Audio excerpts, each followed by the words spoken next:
And so ಇಂಡಸ್ಟ್ರಿನಲ್ಲಿ ಅವರು act ಮಾಡ್ದೇನೆ ಇರುವಂತಹ ಕಲಾವಿದರೇನೇ ಇಲ್ಲ, ಎಲ್ಲರ ಜೊತೆನೂ ಕೂಡ ಆಕ್ಟ್ ಮಾಡಿದ್ದಾರೆ. ಅಂಡ್ ಇತ್ತೀಚೆಗೆ ನಮಗೆ ತರುಣ್ ಸುಧೀರ್ ಅವರು ಅಂತ ಹೇಳಿದ ತಕ್ಷಣ ನೆನಪಾಗೋದು ಕಾಟೇರ. ಸಖತ್ ಸಕ್ಸಸ್ ಅನ್ನ ಕಂಡಿದೆ, ಒಂದು ಬ್ಲಾಕ್ ಬಸ್ಟರ್ ಮ್ಯಾಸಿವ್ ಹಿಟ್ ಅಂತಾನೆ ಹೇಳ್ಬೋದು. ಗಲ್ಲಾಪೆಟ್ಟಿಗೆನೆ ಅಲ್ಲಾಡಿಸ್ಬಿಟ್ಟಿದೆ.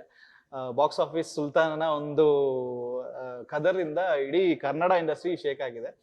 ಸೊ ಅಣ್ಣನ ಬಗ್ಗೆ ಕಾಟೇರ ಸಿನಿಮಾದಲ್ಲಿ ಅಂಡ್ ಅವರ ಸುಧೀರ್ ಸರ್ ಅವರ ಒಂದು ಡೈರೆಕ್ಷನ್ ಅಲ್ಲಿ ನೀವು ಏನಾದ್ರೂ ಕಾಣಿಸ್ಕೊಬಹುದಾ? Same direction with D boss ಜೊತೆಗೆ ರಾಜವರ್ಧನ್ ಅವರು, ಈ ಒಂದು ಕಾಂಬಿನೇಷನ್ ಅಲ್ಲಿ ಬರ್ಬೋದು. ಚಾನ್ಸ್ ಸಿಕ್ಕಿದ್ರೆ ನಾನು ತುಂಬಾ ಖುಷಿಯಾಗಿ ನನ್ನ ಬೇರೆ ಎಲ್ಲ ಕೆಲಸಗಳನ್ನ ಬಿಟ್ಟು ಫಸ್ಟ್ ಅಲ್ಲಿ ಹೋಗಿ ನಿಂತಿರ್ತೀನಿ.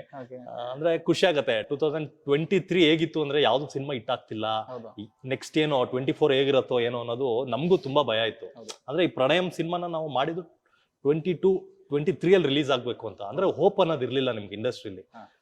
ನಿಮ್ಗೆ ತುಂಬಾ ಮ್ಯಾಸಿವ್ ಆಗಿ ಓಪನ್ ಆಯ್ತು ನೋಡಿ ಕಾಟೇರ ಸಕ್ಸಸ್. ಜನ ಎಲ್ಲಿದ್ರು ಗೊತ್ತಿಲ್ಲ, ಅಷ್ಟು ಜನ ಒಟ್ಟಿಗೆ ಸಿನಿಮಾ ಬಂದ್ರು. ಆ ಕತೆ, ಅಣ್ಣನ ಪರ್ಫಾರ್ಮೆನ್ಸು, ಆ ಫ್ಯಾನ್ ಬೇಸು ಇಡೀ ಇಂಡಸ್ಟ್ರಿಗೆ ಒಂದು ಪಾಸಿಟಿವ್ನೆಸ್ ಕೊಡ್ತು. ನಿಮ್ಗೆ ದೊಡ್ಡ ಮಟ್ಟದಲ್ಲಿ ಇಂಡಸ್ಟ್ರಿಗೆ ಮತ್ತೆ ರೆವೆನ್ಯೂ ಕನೆಕ್ಟ್ ಆಗಕ್ಕೆ ಸ್ಟಾರ್ಟ್ ಆಯ್ತು.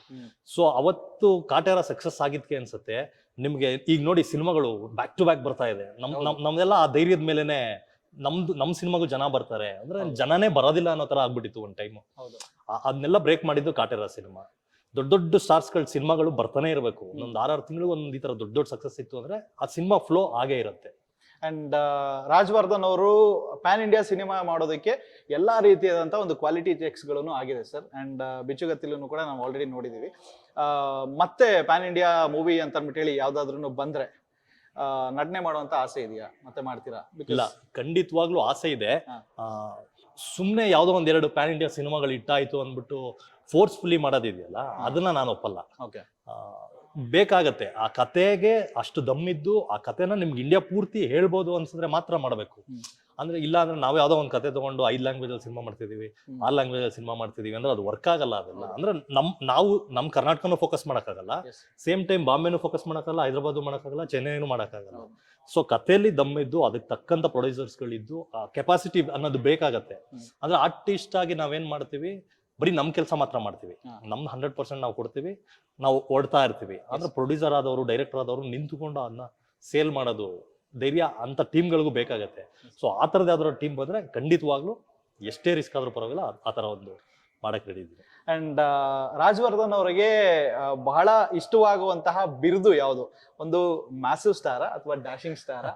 ಜನ ಕೊಟ್ಟಿರೋದು ಪ್ರೀತಿಯಿಂದ ಒಂದು ಹೊಸ ಬಿರುದುಗಳನ್ನ ಕೊಡ್ತಾ ಇರ್ತಾರೆ. ಸೊ ಅಂತ ಜನಗಳು ಒಂದ್ಸರಿ ಹೆಗಲ್ ಮೇಲೆ ಎತ್ಕೊಂಡು ಮೆರೆಸಿದ್ದಕ್ಕೇನೆ ಒಬ್ರು ಚಾಲೆಂಜಿಂಗ್ ಸ್ಟಾರ್ ಬಂದಿದ್ದಾರೆ, ಕಿಚ್ಚ ಸುದೀಪ್ ಅವ್ರು ಬಂದಿದ್ದಾರೆ, ಹ್ಯಾಟ್ರಿಕ್ ಇರೋ ಶಿವಣ್ಣ ಅವ್ರು ಬಂದಿದ್ದಾರೆ. ಸೊ ಜನ ಕೊಡುವಂತಹ ಒಂದು ಪ್ರೀತಿಯ ಒಂದು ಬಿರುದು ರಾಜವರ್ಧನ್ ಅವ್ರಿಗೆ ಯಾವ್ದು ಬಹಳ ಇಷ್ಟ ಆಗುತ್ತೆ? ಇಲ್ಲ, ನಾನು ಅದನ್ನೆಲ್ಲ ನಂಬಲ್ಲ. ಜನ ಪ್ರೀತಿಯಿಂದ ಏನ್ ಕರೀತಾರೆ ಅದನ್ನ. ನನಗೆ ಡಿಂಗ್ರಿ ನಾಗರಾಜ್ ಅವ್ರ ಮಗ ಅಂದ್ರೇನೆ ಖುಷಿ. ಸನ್ ಆಫ್ ಡಿಂಗ್ರಿ ನಾಗರಾಜ್ ಇಂಥವ್ರ ಮಗ ಅಂದ್ರೇನೆ ನನಗ್ ಖುಷಿ. ಸೊ ಅದೇ ನಾನು ಪ್ರತಿಯೊಂದು ಆರ್ಟಿಕಲ್ ಅಲ್ಲೂ ಅಂದ್ರೆ 40-50 ಇಯರ್ಸ್ ಇಂದ ಅವ್ರು ಮಾಡ್ಕೊಂಡ್ ಬಂದಿದಾರಲ್ಲ, ಆ ಜೊತೆಲಿರೋರ್ನ ಜನ ಮರ್ತು ಬಿಟ್ಟಿದ್ದಾರೆ ಇವತ್ತು. ಅಂದ್ರೆ ತುಂಬಾ ಜನ ಆರ್ಟಿಸ್ಟ್ಗಳನ್ನ ಮರ್ತು ಬಿಟ್ಟಿದ್ದಾರೆ, ಹಳೆ ಕಲಾವಿದ್ರನ್ನ. ನನ್ನ ಹೆಸರಿಂದ ನನ್ನ ತಂದೆ ಹೆಸರು ಇನ್ನೂ ಓಡ್ತಿದೆ ಅನ್ನೋದೊಂದು ಖುಷಿ ನನಗೆ. ಅದು ತುಂಬಾ ಖುಷಿ ಇದೆ. ಡಿಂಗ್ರಿ ನಾಗರಾಜ್ ಅವ್ರ ಮಗ ಅಂತ ಪ್ರತಿ ಸಾರಿ ನಿಮ್ಗೆ ಮೀಡಿಯಾದಲ್ಲಿ, ಪೇಪರ್ ಅಲ್ಲಿ ಬಂದಾಗ ತುಂಬಾ ಖುಷಿ ಆಗತ್ತೆ ನನಗೆ. ಅದು ತುಂಬಾ ಖುಷಿ ಕೊಡತ್ತೆ. ಈ ಸ್ಟಾರ್ಡಮ್ ಅದು ಇದೆಲ್ಲ ಇವತ್ತಿರತ್ತೆ, ನಾಳೆ ಹೋಗತ್ತೆ. ಅಂದ್ರೆ ಒಂದು ಫ್ರೈಡೇಲ್ಲೇ ಸ್ಟಾರ್ ಆಗ್ಬೋದು, ಆ ಫ್ರೈಡೇ ನಮ್ದು ಅಂತ ಒಂದ್ ಇರತ್ತೆ. ಆ ಫ್ರೈಡೇಗೋಸ್ಕರ ಕಾಯ್ತಾ ಇರ್ತೀವಿ ನಾವು. ಆ ಒಂದು ಪ್ರಯತ್ನದಲ್ಲಿ ಪ್ರತಿಯೊಬ್ಬರು ಕೂಡ ಭಾಗಿಯಾಗಬೇಕು. ಅಂಡ್ ಕನ್ನಡಿಗರು ಎಲ್ಲರನ್ನು ಕೂಡ ಜೊತೆಯಾಗಿ ಒಂದು ಸಿನಿಮಾನ ಗೆಲ್ಲಿಸ್ಬೇಕು, ಒಬ್ಬ ನಟನನ್ನ ಗೆಲ್ಲಿಸ್ಬೇಕು.